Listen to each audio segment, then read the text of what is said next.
திருச்சிற்றம்பலம். அதிபத்த நாயனார் திருவடிகள் போற்றி போற்றி போற்றி. சிவாய நம. திருச்சிற்றம்பலம். இன்னைக்கு ஆவணி மாதம் ஆயில்ய நட்சத்திரம். எம்பிரான் அதிபத்த நாயனாரினுடைய குரு பூஜை திருநாள். அதிபத்த நாயனார் இவர் சோழ தேசத்துல இருக்கக்கூடிய காவேரி பூம்பட்டினம் அப்படிங்கிற ஒரு திருத்தலத்துலதான் அவதாரம் பண்ணார். இன்னைக்கு அந்த ஊருடைய பேர் பாத்தீங்கன்னா பூம்புகார் அப்படின்னு சொல்லுவாங்க. அந்த பூம்புகார் தலத்துலதான் திரு அவதாரம் பண்ணார். இவர் பாத்தீங்கன்னா மீன்களை பிடித்து அதன் மூலியமாக ஜீவனம் செய்யக்கூடிய மீனவர் வம்சத்துல திரு அவதாரம் பண்ணவர் தான் நம்ம அதிபத்த நாயனார்.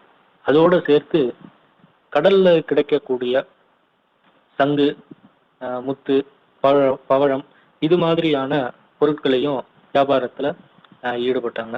நல்ல ஒரு அற்புதமான ஒரு தொழில். அதே மாதிரி நல்ல ஒரு குடும்பமும் இவருக்குன்னு இளமையிலே பாத்தீங்கன்னா திருமணம் பண்ணி குழந்தைகள்லாம் இருந்து நல்ல ஒரு வாழ்க்கை வாழ்ந்துட்டு இருந்தாரு. இறை தொண்டிலையும் இறை பக்தியிலையும் ரொம்ப சிறந்து விளங்கினார். அவருக்கு ஒரு கொள்கை ஒண்ணு வச்சிருந்தார். என்னன்னா, தன்னுடைய முதல் மீனை வலையில பாத்தீங்கன்னா வீசி பிடிக்கக்கூடிய முதல் மீனை பாத்தீங்க அப்படின்னாக்கா அதை திரும்ப கடல்லையே சிவார்ப்பணம் அப்படின்னு சொல்லிட்டு கடல்லையே விட்டுருவார். இது அவருடைய ஒரு கொள்கையாக இருந்தது. பல அடியார்கள் நாயன்மார்களினுடைய சரித்திரத்துல பல பேர் பலவிதமான தொண்டுகள் பண்ணியிருந்தாலும் இவருடைய தொண்டு இந்த மாதிரியான ஒரு தொண்டாக இருந்தது. முதல் மீனை அப்படியே சிவார்ப்பணம் வஸ்து அப்படின்னு சொல்லி சிவபெருமானுக்கே அர்ப்பணம் பண்ணிடுவார். இதுதான் அவருடைய ஒரு கொள்கை. எம்பெருமானுக்கு இவர் மேல ஒரு அளவு கடந்த ஒரு பாசம். அதனால இவருடைய ஒரு புகழை இந்த உலகமே அறியணும் அப்படிங்கிற பொருட்டு ஒரு திருவிளையாடல் ஒண்ணு நடத்த ஆரம்பிக்கிறார். என்னன்னு கேட்டீங்கன்னா, இவர் ஒரு மீனை, அதாவது பிடிக்கக்கூடிய முதல் மீனை மட்டும்தான் சுவாமிக்கு விடுறாரு. பாக்கி எல்லா மீனையும் இவருடைய வியாபாரத்துக்கு எடுத்துப்பார். கூட்டமா போய் தான் கடல்ல மீன் பிடிப்பாங்க. இது நம்ம எல்லாருக்கும் தெரிஞ்ச ஒரு விஷயம். இவர் வீசுற வலையில மட்டும் என்னன்னா, மீனே மாட்டவே மாட்டேங்குது. ரொம்ப சிரமம். இது ஒரு நாள் 2 நாள் நடக்கல, பல மாதங்களாக நடந்த ஒரு செயல் நடந்துட்டு இருக்கு. அப்ப என்ன ஆகும்னா, இவர் அந்த ஊர்லயே ஒரு மிகப்பெரிய செல்வந்தர். அந்த அந்த சமுதாயத்துக்கு இவர் ஒரு தலைவராக இருக்கிறார். அப்படி இருக்க இவர் பாத்தீங்கன்னா ஒரு மீன் கூட மாட்டலையே அப்படின்னு சொல்லிட்டு ரொம்ப வருத்தம். கூட வந்தவங்களுக்கு எல்லாம் மீன் கிடைக்குது, அவங்க எல்லாம் நல்ல விதமா வியாபாரம் பண்ணி அவங்களுடைய ஜீவனம் நல்லா இருக்கு. ஆனா இவருக்கு வியாபாரமே இல்லை, ஜீவனத்துக்கு வழியே இல்லை. சரி, அப்ப வேற என்ன வழின்னா, வீட்டுல இருக்கக்கூடிய பண்ட பாத்திரங்களை எல்லாம் வித்து ஏதோ ஜீவனம் பண்ணி ஓட்டிட்டு இருக்காரு. நிலைமை ரொம்ப மோசமாயிடுச்சு. என்னன்னு கேட்டீங்கன்னா, அடுத்த வேளை சாப்பாட்டுக்கே வழி இல்லாத நிலைமைக்கு வந்துட்டாரு. அப்ப என்னன்னா, எம்பெருமான் இவருக்கு ஒரு சிறந்த ஒரு பரிசை ஒண்ணு கொடுக்குறாரு. என்னன்னா, இவர் அன்னைக்கு கடலுக்கு மீன் பிடிக்க போறாரு. மீன் பிடிச்ச உடனே மீன் வலையை தூக்கி கடல்ல போட்டாரு. போட்ட உடனே அதுல நல்ல ஒரு பெரிய வெயிட்டான ஒரு மீன் மாட்டுது. அந்த மீன் எப்படி இருக்குன்னு பாத்தீங்கன்னா, சாதாரணமா இருக்க மீன் மாதிரி இல்லாம அதுல ஏகப்பட்ட ரத்தினங்களோடையும் தங்கத்தாலான ஒரு பொன் மீன். அதுல பல வகையான ரத்தினங்கள் இதெல்லாம் அதுல இருக்கு. அதை எல்லாரும் பார்த்த உடனே எல்லாருக்கும் பயங்கர ஆச்சரியம். ஏன்னா இந்த மீனுக்கான மதிப்பை சொல்லவே முடியாது. அவ்வளவு விலை உயர்ந்த பொருட்கள் இந்த மீன்ல அடங்கி இருக்கு. அப்ப இந்த மீனை இவர் வியாபாரம் பண்ணாருன்னா, இவருடைய 5-6 தலைமுறைக்கு உட்கார்ந்து சாப்பிடுற அளவுக்கு சொத்து சேரும். அப்பேற்பட்ட ஒரு மீன் இவர் கையில மாட்டிருக்கு. எல்லாரும் சொல்றாங்க, நீ பட்ட கஷ்டமெல்லாம் வீண் போகல, இன்னையோட உன்னுடைய கஷ்டங்கள்லாம் நிவர்த்தி ஆகுது, நீ இனிமே சந்தோஷமா இருப்ப அப்படின்னு கூட இருக்கிறவங்க எல்லாம் சொல்லவும், இவர் கொண்ட கொள்கையில ஒரு துளியும் மாறுங்க இல்ல, இது முதல் மீன், இதை நான் என்னுடைய எம்பெருமான் ஈசனுக்கு தான் அர்ப்பணிக்க போறேன் அப்படின்னு சொல்லிட்டு அந்த மீனை கண்ணுல எடுத்து ஒத்திட்டு சிவார்ப்பண மஸ்துன்னு சொல்லி திரும்ப கடல்லையே விட்டுறாரு. கூட இருக்கிறவங்களாம் எவ்வளவோ திட்டுறாங்க, இது மாதிரி செய்யாதரா, வேணாம், திருப்பி இதை உனக்கு கிடைக்காது, அதனால இதை வச்சு நீயே அடுத்த சாப்பாட்டுக்கே வழி இல்லாம ரொம்ப கஷ்டத்துல இருக்க, இப்போதைக்கு இந்த தப்பை பண்ணாதேன்னு. ஆனா யார் எது சொல்லி இவர் கேட்கல. திரும்ப அந்த மீனை சிவார்ப்பணம்னு சொல்லி கடல்ல விட்டதுதான் தாமதம். வானத்துல எம்பெருமான் ரிஷபாரூடராக கோடி சூரிய பிரகாசத்தோட சுவாமி காட்சி கொடுக்குறார். காட்சி கொடுத்து அப்படியே அவரை கைலாயத்துக்கு அழைச்சிட்டு போறார். ரொம்ப அற்புதமான ஒரு சரித்திரமாக நமக்கு இந்த சரித்திரம் விளங்குகிறது. எம்பெருமான் அவருக்கு திருக்கைலாய பதவி கொடுத்த நாள் ஆவணி மாத ஆயில்ய நட்சத்திரம். இன்னைக்கு ஆவணி மாத ஆயில்ய நட்சத்திரம். இன்னைக்கு அதிபத்த நாயனாரினுடைய குரு பூஜை காவேரி பூம்பட்டினத்துல பூம்புகார்ல ரொம்ப சிறப்பாக கொண்டாடப்பட்டது. எல்லா திருத்தலங்களையும் சிவாலயங்கள்லயும் ரொம்ப சிறப்பாக கொண்டாடப்பட்டது. இன்னைக்கு அவருடைய குரு பூஜை திருநாள்ல அவருடைய சரித்திரத்தை சிந்தனை பண்ணது மிகுந்த மகிழ்ச்சி அளிக்கிறது. வாய்ப்பளித்த அடியார்களுக்கு இறைவனுக்கு நன்றி கூறி அடியனுடைய உரையை நிறைவு செய்து கொள்கிறேன். அதிபத்த நாயனார் திருவடிகள் போற்றி போற்றி போற்றி. சிவாய நம. திருச்சிற்றம்பலம். ஐயா, மிக்க நன்றி ஐயா.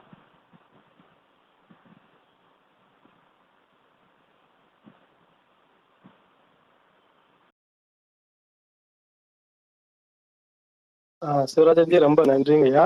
நான் சில கருத்துக்கள் பகிர்ந்துக்கலாம் ஆசைப்படுறேன். நான் பேசுறது கேக்குதுங்களா ஐயா? கேக்குது ஐயா, கேக்குது. ஓகே, சிவாய் நம்ம திருச்சிற்றம்பலம். நம்ம 63 நான்மடல் பாக்குறோம். அதுல ஒவ்வொருத்தவங்க ஒவ்வொரு சிறப்பா பத்தி நம்ம தெரியும். இதுல அதிபத்த நாயனாரோட சிறப்பு என்னன்னா அதை நம்ம பார்க்கலாம். ஆக்சுவலா இவர் இப்ப ஐயா சொன்ன மாதிரிதான் அவர் அந்த மீனவர் குலத்துல தலைவர். ஓகேங்களா? அவர் சொல்றபடிதான் அந்த மக்கள் எல்லாம் கேட்பாங்க, அந்த சங்கம் கேட்கும், மக்கள் கேட்பாங்க எல்லாமே. இதுல என்னன்னா இவரோட கொள்கை என்னன்னா அந்த முதல் மீனை இறைவனுக்கு அர்ப்பணிக்கணுங்கிறது தான். அப்போ இவர்கிட்ட நிறைய மீன் சிக்கும். முதல்ல அந்த வலையில நிறைய மீன் சேர்க்கறதுல அது முதல் மீனை இறைவனுக்கு கொடுப்பாங்க. அப்போ கூட இருக்கிறவங்க எல்லாம் கேட்பாங்க, இது என்ன பெருமாதான் இருக்குது, 1000 மீன் கிடைக்கிறதுல முதல் மீனை சாமிக்கு கொடுக்கறதுல என்ன விஷயம் இருக்குது அப்படின்னு பேச்சு வர ஆரம்பிக்கும். இப்ப நம்மளே கேட்போம்ல, இவன் கிட்ட 1000 ரூபாய் இருக்குது, 1000 ரூபாயில 1 ரூபா சாமி கோயில் உண்டியில போறான், இது என்ன பெரிய இதுனா? என்கிட்ட 1000 ரூபாய் இருந்தா நானும் போடுவேன், நானும் அந்த தானம் தர்மம் 1000 ரூபாய் 1 ரூபாய் என்ன 100 ரூபாய் சேர்த்து போடுவேன் அப்படின்னு நம்ம எல்லாம் பேச ஆரம்பிப்போம் இல்லைங்களா?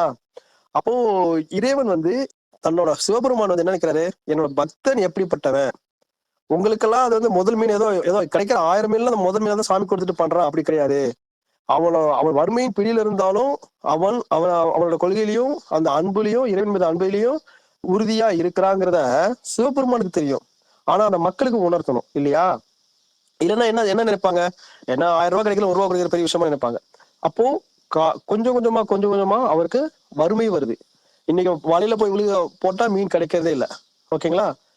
அந்த வறுமையில வரும்போது ஒரு கட்டத்துல சுத்தமா மீன் கிடையாது. அது 1 நாள் 2 நாள் கிடையாது. ஓகேங்களா? இவர் போவாரு, வலையில பார்ப்பாங்க, மீன் இருக்காது, வீட்டுக்கு வந்துருவாரு.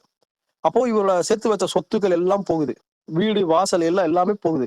ஏன்னா ஆனாலும் இவர் போறாரு, மற்றவங்களுக்கு எல்லாம் மீன் கிடைக்குது, இவருக்கு மட்டும் மீன் கிடைக்கவே இல்லை. இவருக்கு என்ன வருத்தம்னா, நம்ம வீட்டுக்கு திரும்ப மனைவி மக்கள் அதை பத்தி யோசிக்கல. ஆனா நம்ம எப்பவுமே சிவபெருமானுக்கு முதல் மீன் நம்ம கொடுத்துட்டு இருந்தோம், அது இன்றைக்கு கிடைக்காம இருக்குது. இறைவன் என்ன சோதனைன்னு தான் இவர் மைண்ட்ல ஃபுல்லா தாட் ஃபுல்லா அப்படிதான் இருக்குது. ஓகேங்களா? இப்போ மத்தபடி சரி, இவர் அதனால திரும்ப வேலைக்கு போவார். இப்போ இவர் மத்த வேலைக்கு போகலாம், இல்ல இருக்கிற காசை வச்சுக்கிட்டு போதும் நம்ம வேற ஏதாவது தொழில் பார்த்துட்டு போயிடலாம் அப்படிலாம் கிடையாது. இவர் அந்த போய் மீன் பிடிக்கிறதே சிவபெருமானுக்கு அந்த முதல் மீனை கொடுக்கறதா. அதுக்கப்புறம் இவருக்கு மீன் கிடைக்கல அதை பத்தி எல்லாம் இவருக்கு கவலை இல்லை, குடும்பத்தை பத்தி கவலை இல்லை. ஏன்னா அந்த மாயை தாண்டிய ஸ்டேஜ் இவங்க நாயன்மார்கள் எல்லாருமே. அதனால திரும்பவும் இவர் கடலுக்கு போவாரு, வலை போடுவாங்க. ஆனா அங்க பட்டினி, யாரு மனைவி பட்டினியா இருக்காங்க, மகள் பட்டினியா, மீன் வரும் செய்யும் பாக்குறாங்க. இவரு விட மாட்டேங்கிறாரு. வேற ஏதாவது தொழிலுக்கு போலாம், வேற ஏதாவது வேலைக்கு போலாம்னா நான் போறேன், எனக்கு கிடைக்கும் அப்படி மாதிரி காலையில் ஓடுது. பசி பட்டினியில இருக்காரு. அந்த ஒரு இப்போதான் மக்கள் உணர ஆரம்பிக்கிறாங்க, ஆஹா இவர் சும்மா ஒன்னும் சொல்லல, முதல் மீனை இறைவன் கொடுக்குறானே, மீனே கிடைக்காட்டியும் இவரு இருக்கிறாரு. இன்னொரு நிறைய பேர் என்ன சொல்றாங்க, இவர் தானே தலைவர், எனக்கு மீன் வலையில கிடைச்சிருக்கு, இந்தாங்க இதை எடுத்து சிவபெருமான் வச்சுட்டு மீதி மீனை நீங்க வீட்டுக்கு எடுத்துட்டு போங்க. அப்படியும் அவர் பண்ணல. இப்போ கொடுத்துருக்கலாம் இல்லையா, நண்பர்களும் உறவினர்களும் யாரும் கொடுத்துருக்காங்களா, அவங்க வலையில விழுந்து நம்ம மீன் எடுத்துட்டு, இவரோட கொள்கை என்னது, முதல் மீன் சரி நீ உனக்கு கிடைச்ச மீனை கூட நான் சிவபெருமான் கொடுத்துறேன், மீதி மீனை வீட்டுக்கு எடுத்துட்டு போலாமானா அப்படியும் கிடையாது. அவர் வலையில அவருக்கு விழுகிறது தான். அப்புறம் கடலுக்கு போறாரு. இன்னொன்னு தெரிஞ்சுக்கங்க, அந்த காலத்துல மாதிரி போட் எல்லாம் கிடையாது, படகுதான். நீ படகை வலிக்கணும்னா உனக்கு எவ்வளவு உடல் ஆரோக்கியம் இருக்கணும் யோசிச்சு பார்த்துக்க, அப்ப எவ்வளவு பலம் இருக்கணும். ஆனா நாளுக்கு நாள் நீ பசியும் பட்டினியும் இருக்கிற, திரும்பவும் அதை வளைச்சு கடலுக்கு நடுக்கடல்ல போகணும், மீன் கிடைக்காது, திரும்பவும் சோர்வா வருவாரு. அதுதான் நீங்க அப்படியே நினைச்சு பாத்துக்கோங்க. ஓகேவா? அடுத்த நாள் சாப்பாடு கிடையாது, ஒண்ணும் கிடையாது, திரும்பவும் கடல்ல போகணும், போயிட்டு வரணும், மீன் கிடைக்குமாங்கிறது தெரியாது. அப்ப போறாரு, வலிக்கிறாரு, சரி. இப்போ நிறைய நாள் பட்டினியில இருக்கிற ஒருத்தவனுக்கு திடீர்னு வலையில வைரமான மீனே கிடைக்குது, சிவபெருமான் அங்க சோதிக்கிறார். ஓகேவா? அவரு எல்லாரும் பாக்குறாங்க, கூட வந்த வலையில வைக்கிறவங்க எல்லாருமே பாக்குறாங்க, ஆக வைரமான மீன் கிடைச்சிருக்கு. இப்போ இதை நீ சொன்ன மாதிரி இதை எடுத்துக்கோ, உனக்கு உன் வலையில தான் விழுந்திருக்கு, எடுத்துக்கோ. இதை எடுத்து பொன் பொருள் வேணுங்கிறது உங்க அங்க அங்க வீட்டுல மனைவி மக்கள் எல்லாம் பட்டினி இருக்காங்க. இப்ப இதை கொண்டு போய் சாப்பாடு வச்சுட்டு சிவபெருமான் ஒண்ணும் சொல்ல போறது கிடையாது. ஓகேவா? அடுத்த நாள் வேணுமா நீ திரும்ப வந்து உன்னோட கொள்கையை பிடிப்பா இருந்துக்கும். இப்ப நம்ம சொல்லுவோம் இல்லையா, அந்த ஒரு நாள் மட்டும் விரதம் இருந்துக்கிற, சரி இன்னைக்கு ஒரு நாளே பரவாயில்ல அப்படிங்கிறது நம்ம இருப்போம் இல்லையா. பரவாயில்ல, இன்னைக்கு ஒரு நாள் என்ன இருந்தா நான் சாமி கும்பிட நாளைக்கு கும்பிட்டுக்கலாம், இல்லை இன்னைக்கு கோயிலுக்கு போல நாளைக்கு போய்க்கலாம், அதனால பரவாயில்ல, ஏதோ தள்ளி போட்டுக்கலாம், சாமி எங்க போய் போகுது அங்கேயே தானே இருக்க போகுது அப்படிங்கிறதா நம்ம மாதிரி. ஆனா அவங்க அப்படி கிடையாது. அதனாலதான் அவங்க நாயன்மார்களுக்காக இருக்காங்க. அவர் என்ன சொல்றாரு, என்னோட என்னோட கொள்கை என்னது, எனக்கு வலையில கிடைக்கிற முதல் இது மீன் அது எதுவா இருக்கட்டும் அது இறைவனுக்கு தான் அர்ப்பணம்னு. இன்னைக்கு எனக்கு மகிழ்ச்சியா கிடைச்சிருக்கு, இறைவனுக்கு நானு இந்த பொன் மீனையே நான் கொடுக்க போறேன், எனக்கு அதுலயே சந்தோஷம், அடுத்த மீன் கிடைக்குமோ கிடைக்காத பத்தியில எனக்கு கவலை இல்லை அப்படின்ட்டு அவர் மகிழ்ச்சியோட மகிழ்ந்து, இறைவா இன்னைக்காவது உனக்குன்னு ஒரு மீன் கிடைச்சிருச்சு இன்னைக்குன்னு சொல்லிதான் அவர் சந்தோஷத்துல அந்த அன்புல வெளிப்பாட்டுல அதை திரும்ப அப்படியே கடல்ல விடுறாரு.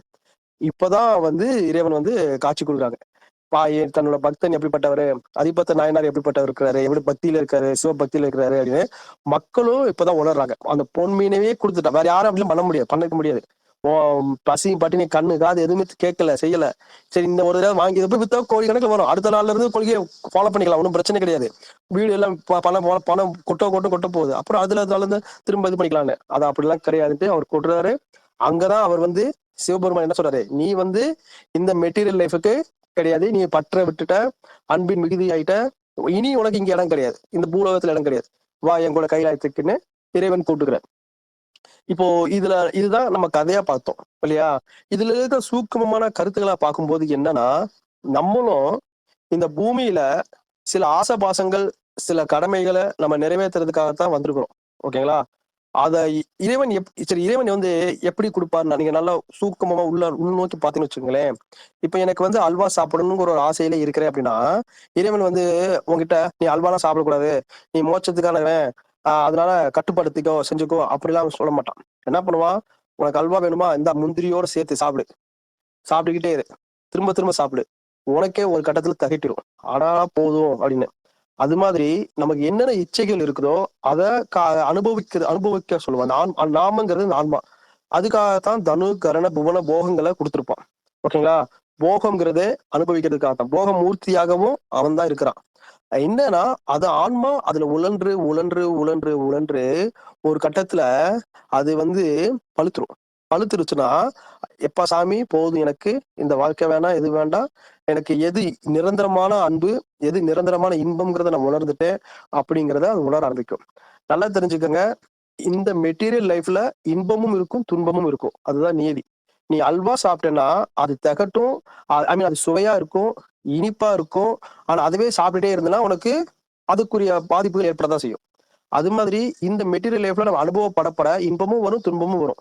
அது உழன்று உழன்று உழன்று உழன்று அனுபவப்பட்டு ஒரு கட்டத்துல நம்மளே போதும் தான் வருவோம். அப்போ வந்து இந்த ஆன்மா பழுத்து ஏத்துக்கும். ஓகேங்களா? அது வரைக்கும் நமக்கு இருக்கத்தான் செய்யும். இப்போ இந்த அதிபத்த நாயனாரோட வாழ்க்கையில அவர் அந்த கொள்கையிலே இருந்தாரு, அவர் பற்றற்று இருந்தாரு. பற்றோடு இருந்திருந்தாருன்னா அவர் என்ன பண்ணிருப்பாரு, அந்த பொன் மீனை வந்து வித்துட்டு நாளையில இருந்து சாமி நான் இன்னைக்கு ஒரு நாளைக்கு மட்டும் மன்னிச்சுக்க, நாளையில இருந்து நான் உனக்கு கரெக்டா இருந்துக்கிறேன், இதை மட்டும் நான் வித்துட்டு நான் காசு பார்த்துட்டு குடும்பத்துக்கு மனைவி மக்களுக்கு எல்லாம் கொடுத்துட்டு நான் வந்துடுறேன், உங்ககிட்டே வந்துடுறேன் அப்படின்னு வந்துடலாம். அப்படி அவருக்கு கிடையாது. ஏன்னா அவர் வந்து பற்றற்று இறைவனோட சிந்தனையில இறைவனோட இதுலதான் அவர் இருந்தார். அந்த மெட்டீரியல் லைஃப்ல இருந்து அந்த நான் மெட்டீரியல் லைஃப்க்கு அவங்க மாறி வந்துட்டாங்க. ஒண்ணு. ரெண்டாவது, இதுல சில பேரு ஒரு இதா பேசுவாங்க. எப்படின்னா, பாத்துக்க, சிவபெருமான வழிபட்டதுல இருந்து இவர் கோடீஸ்வரா இருந்தவரு கடைசியில பிச்சைக்காரன மாதிரி ஆயிட்டாரு, இவர் வறுமைக்கு போயிட்டாரு, கஷ்டப்பட்டிருக்காரு, சிவபெருமான வழிபட்டா அவனுக்கு கஷ்டம் கொடுப்பாரு செய்வாருன்னு. அப்படி கிடையாது. ஓகேவா? இறைவன் வந்து என்னன்னா, ஆன்மாவோட விருப்பம் எதுவோ அதுல தலையிடாது, ஆன்மாவோட விருப்பத்துக்கு நிறைவேற்றி வைப்பாரு. அவர் வந்து எப்படின்னா, இப்போ எனக்கு வீடு வேணும்னு நினைச்சேன்னா, நான் உண்மையா உண்மையா நேர்மையா யாரையும் ஏமாற்றாம யாருக்கும் எந்த கெடுதலும் விளைவிக்காம இருந்தேன்னா, என்னோட கர்ம வினைகளுக்கு ஏத்த மாதிரி எனக்கு அந்த பிராப்தத்தை கொடுப்பாரு இறைவன். ஓகேவா? ஆனா அது உடனே கிடைக்குமானா கிடைக்கும், அதுக்கு சில நேர காலங்கள் இருக்கும். ஏன்னா நான் வாங்கி வந்த வரம் அப்படி இருக்கு இல்லையா, பிராப்தம்னு ஒண்ணு இருக்கு இல்லையா. ஆனா அது கொஞ்சம் காலத்துல கிடைக்கும், அமையும்னு வச்சுக்கோங்க. இல்ல அமையவே அமையாதுன்னா அது என்னோட நன்மைக்காகத்தான் தடுத்திருப்பார். ஏன்னா அதை வாங்கி திரும்ப இவன் கடன் பட்டு மனசு உடைஞ்சு அதுல துன்பத்தை படுறதுக்கு நீ கிடைக்காம இயங்கிக்கிட்டே கூட இருந்துடுறான்னு சொல்லி விட்டுருவாரு. நமக்கு தெரியாது இல்லையா. நிறைய பேர் வீடு வாங்கிட்டு உள்ள கால் எடுத்து வைக்க முடியாத அளவுக்கு கூட பிரச்சனைகள் இருக்கும் இல்லையா. சில பேர் அதுல சந்தோஷமா இருக்கும். அதாவது போகம், இந்த போகம்ங்கிறது இறைவன் தீர்மானிக்கப்படுறது, நம்ம தீர்மானிக்கப்படுறது கிடையாது. நல்லா தெரிஞ்சுக்கோங்க. நீ அவ்வளவு பெரிய கோடீஸ்வரனா இருப்பான். ஆனா கேப்பக்களியும் கூழும் தான் சாப்பிடுவான். மகள் எல்லாம் பீஸா அது இதுன்னு வாங்கிட்டு வந்து சாப்பிடுவாங்க. ஏன்னா இவனுக்கு சாப்பிட்டா ஒத்துக்காது. இல்ல இவன் சாப்பிட்டானா செமிக்காது. இல்ல சாப்பிட்டானா அடுத்த நாள் பிரச்சனை குடுக்கலாம். ஆனா இவன்கிட்ட காசு, பணம் கோடிக்கணக்குல இருக்கும். இல்லையா? அந்த மாதிரி எல்லாம் நெறைய பேர பார்த்திருக்கோம் லைஃப்ல. அது வந்து அந்த போகம். அத அனுபவிக்கக்கூடிய அந்த பிராப்தம் அந்த அந்த கர்ம வினைக்கு இருந்தா தான் கிடைக்கும். நீ என்னதான் வச்சாலும் எண்ணெய தேய்ச்சுட்டு பழமொழி சொல்லுவாங்க வயசான காலத்துல. எண்ணெய தேய்ச்சுட்டு மண்ணுல ஒட்டுனா ஒட்டுற மண்ணு தான் ஒட்டும்னு. அதுதான் நடக்கும். நம்ம கையில எதுவுமே கிடையாது. சில பேர் ஒண்ணுமே பண்ணியிருக்க மாட்டான். திடீர்னு பார்த்தா டக்கு டக்கு டக்குன்னு புரமோஷன் வாங்கியிருப்பான், வீடு வாங்கியிருப்பான், கார் வாங்கியிருப்பான். அது அவனுக்கு பிரார்த்தம். அது அவனோட அறிவுனாலயோ, அவனோட அவனோட திறமையினாலயும் கிடையாது. அது அது அவனுக்கு அமைஞ்சிருக்கும். நம்ம அத நம்ம புரிஞ்சுக்கணும். அவனுக்கு கொஸ்டின் பேப்பர் வேற, நமக்கு கொஸ்டின் பேப்பர் வேற. நம்ம அவனை இவனையும் நம்ம கம்பேரிசன் பண்ணவே கூடாது. நமக்கு எது நடக்குமோ நடக்கும். சரி இந்த பிராப்தம், இந்த கர்ம வினை எல்லாமே இறைவன் வந்து இப்போ அ என்ன நம்ம வேண்டுறோமோ அது இறைவன் குடுத்துருவாரு. ஓகேங்களா? இப்போ நான் வீடு வேணும்னு கேட்கிறேன்னா, வீடு எனக்கு கிடைக்கும். கார் வேணும்னா கார் கிடைக்கும். ஆனா அதுக்கும் நேரம் கிடைக்கும். இங்க அதிபத்த நேரம் பார்த்தீங்கன்னா, அவர் பொன் வேணும், பொருள் வேணும், வீடு வாசல் வேணுங்கிறதெல்லாம் அவர் இறைவன் கிட்ட கேட்கவே இல்ல. இறைவன் கிட்ட அவர் கேட்டிருந்தாருன்னா, அடுத்த செகண்ட் அவர் குடுத்திருப்பாரு. அடுத்த செகண்ட் இவர் வறுமைய காமிச்சிருக்க மாட்டார்.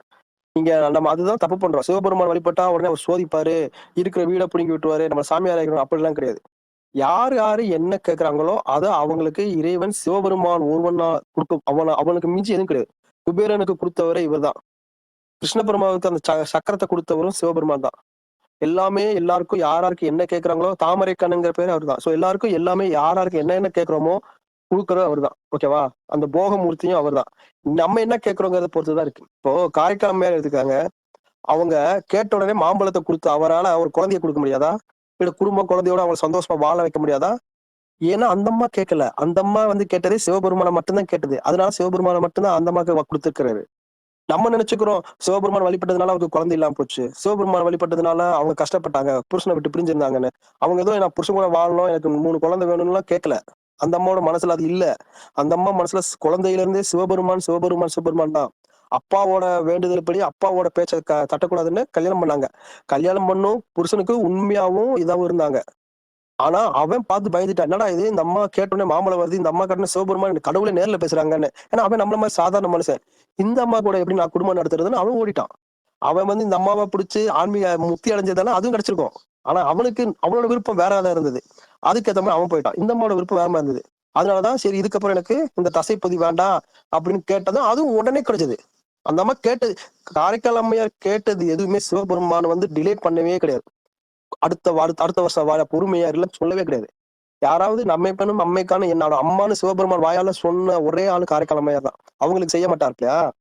அது கிடையாது. அவங்க கேட்கல. அந்த ஆன்மாவோட வெறுப்புல இறைவன் தள்ளிட மாட்டான். இப்ப உதாரணத்துக்கு நான் வீடு வேணும்னா விருப்பப்படுறேன்னு வச்சுக்கோங்களேன். அவன் எனக்கு கார் குடுக்க மாட்டான். ஏன்னா, என் விருப்பம் வேற ஏதோ இருக்குது. அப்போ அந்த புரோட்டோகால் அவன் மீறக்கூடாது. இறைவன் மீறக்கூடாது. அப்போ அவன் கேட்பான். சிவராஜன்ஜி கேட்பாரு. பாருங்க அவன் கேட்காமயே நீங்க அவனுக்கு குடுக்குறீங்க. நான் கேட்டுக்கிட்டு இருக்கேன் எனக்கு ஏன் குடுக்கலன்னு வரும். இல்லையா? இறைவன் வந்து பாரபட்சம் பார்க்காத எந்த ஆன்மாவுக்கும் அவனுக்கு எல்லா ஆன்மாவும் ஒண்ணுதான். மனிதனும் ஒண்ணுதான், மிருகமும் ஒண்ணுதான், நல்லவனும் ஒண்ணுதான், கெட்டவனும் ஒண்ணுதான், அசுரர்களும் அவங்கதான். குணங்கள் தான் வேற வேற. ஓகேங்களா? ஆன்மா ஒண்ணுதான். அப்போ எல்லாத்துக்குமே அவன் சரிசமமா அந்த ஆன்மாவோட விருப்பம் கல்யாணம் மாட்டான். நீ என்ன விரும்புறியோ அதை கொடுத்துருவான். இப்ப நிறைய பேர் கேட்பாங்க அசுரர்கள் வந்து வரம் வாங்கிட்டு இந்த கொடுமைப்படுத்த போறாங்கிறது இறைவனுக்கு தெரியாதா? அப்புறம் ஏன் வரம் கொடுத்தாருன்னா அவன் வந்து தவம் இருந்திருக்கிறாரு. தவத்துக்குரிய பலனை கொடுக்க வேண்டியது இறைவனோட கடமை. நான் இப்போ நீ நீ இததான் பண்ண போறேங்கிறது எனக்கு தெரியும். ஆனா குருவுக்கு தெரியும் உன்னை எங்கிட்ட லாக் பண்றதுன்னு. அதெல்லாம் அவங்களுக்கு தெரியும். இத கொடுத்தா நீ இதை பண்ண போற, இதை பண்ணா உனக்கு இதெல்லாம் அதன் மூலமாவே உனக்கு அழிவு உண்டு.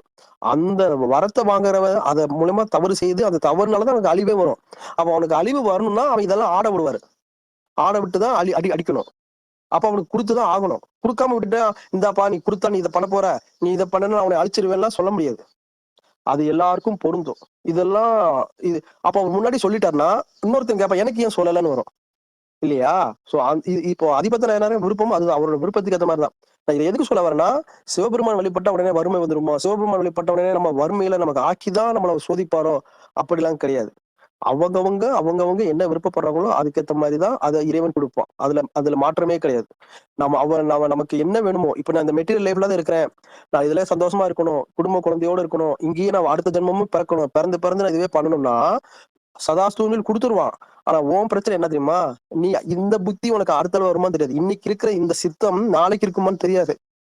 நேத்து வரைக்கும் நிறைய பேர் சொல்றாங்க என் பையன் என் கூடயே வந்துட்டு இருந்தான், கோயிலுக்கு வந்துட்டு இருந்தா இப்ப திரும்பி கோயிலுக்கு வர்றதில்ல, சாமி கும்பிடுறது இல்ல, கல்யாணமே பண்ண மாட்டேங்கிறான் அப்படின்னு ஒரு அம்மா போன வாரம் பிரதோஷம் போயிருக்கும்போது புலம்புச்சு. என்னடா என்னன்னு தெரியலங்க, இப்ப குழந்தை இப்ப இருக்கிற ஜென்ரேஷன்ல கல்யாணம் பண்ண மாட்டேங்க செய்ய மாட்டேங்கிறாங்கன்னு. அப்ப நேத்து வரைக்கும் இருந்த மனசு இப்ப கிடையாது. இன்னைக்கு இருக்கிற மனசு நாளைக்கு இருக்குமான்னு தெரியாது. அப்போ நீ என்ன பண்ணுவ, தப்பு பண்ண ஆரம்பிச்சனா அப்போ இது மாதிரிதான். அவன் அருள் இன்ன வரைக்கும் அருள் அருள் கொடுத்துட்டே இருந்தவன் தன்னை மறைச்சுக்குவான். ஏன்னா உன்னோட உன்னோட தாட்ஸ், உன்னோட ஆக்ஷன் எல்லாமே வேற நோக்கி போகும்போது, அப்ப போயிட்டு வா மகனே, போயிட்டு வா, நான் இங்கேயே இருக்குன்னு விட்டுருவான். நீ போய் செஞ்சு பட்டு 4 பேருக்கு துன்பத்தை கொடுத்து அதன் மூலமாக அனுபவப்பட்டு அடிபட்டு செஞ்சு அப்புறம் உனக்கு கண்ணு தெரிஞ்சு தெளிஞ்சு வருவ. வர வரைக்கும் அவன் அங்கேதான் இருக்க போறான். ஆனா அடிபட்டு இதனால நமக்கு என்ன, அது கால விரயம் ஆகுது. திரும்ப பிறவி எடுக்கும் போது இதே பிறவி எடுப்போமானுங்கிறது நிரந்தரம் இல்ல. சோ இதெல்லாம் உன்னோட ஒண்ணு பின்னி பிணைஞ்சிருக்கிறது. இதுக்குள்ள போய் சிக்கிக்காதீங்க தான் நமக்கு எல்லாருமே சொல்றது. இறை வழிபாடு பண்ணுங்க, பக்தியில் பண்ணுங்க. உங்களுக்கு இப்போ இறைவனை தோணுச்சுன்னா புடிச்சுக்கங்க, கெட்டியா புடிச்சுக்கங்க. சிந்தனையிலே இருங்க, விட்டுறாதீங்க. அவனை விட்டுறாதீங்க, அவன் உங்களை பிடிச்சாலும் இல்லை, நீங்க அவனை விட்டுறாதீங்க. அது 2 சொல்லுவாங்க, குரங்கு பிடி ஒண்ணு, பூனை பிடி ஒண்ணு.